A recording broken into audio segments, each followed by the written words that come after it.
ডেভিলকে কিন্তু কোনোভাবেই ধোঁকা দেওয়া যাবে না। এ বিষয়ে কিন্তু প্রচলিত একটা গল্প আছে। গল্পটা আমি তোমাকে বলি।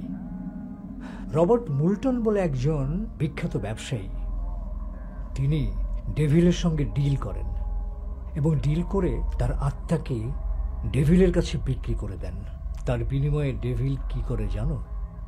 ডেভিল প্রতি রাতে তার জুতো ভর্তি করে গোল্ডের কয়েন দিয়ে যায়।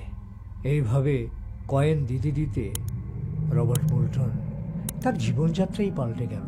সে প্রচণ্ড ধনী হয়ে গেল। কিন্তু হঠাৎ করে একদিন তার মধ্যে লোভ কাজ করল। সে কি করলো জানো?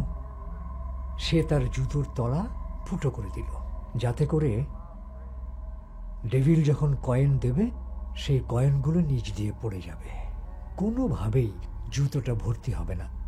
ডেভিল যতই গোল্ড কয়েন দেবে ততই সেটা খালি থাকবে, ভরবে না।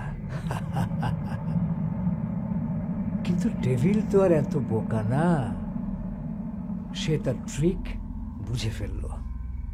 তারপর কি করেছিল জানো? তারপর ডেভিল রবার্ট মুল্টনের পরিবারের সবাইকে পুড়িয়ে মেরেছিল।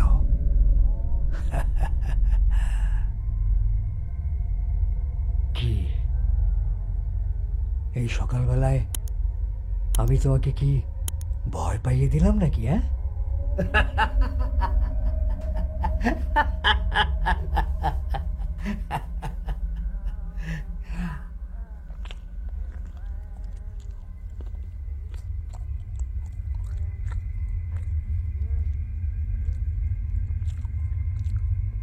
লোকে বলে এই হাতটা একজন চুরির আসামির শরীর থেকে কাটা হয়েছিল।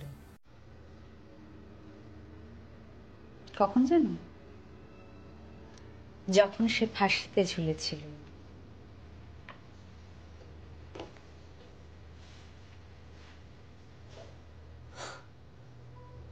এই হাতটা একটা মিরাকল হাত। এই হাত দিয়ে পৃথিবীর যে কোনো লক খুলে ফেলা যায়।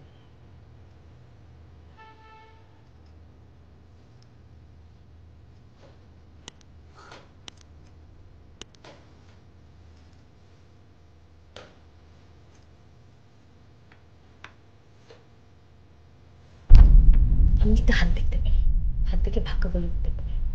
তুমি জানতে চাও তোমার ভাগ্য? এই খেলায় তুমি জিতবে কি জিতবে না জানতে চাও? দেখি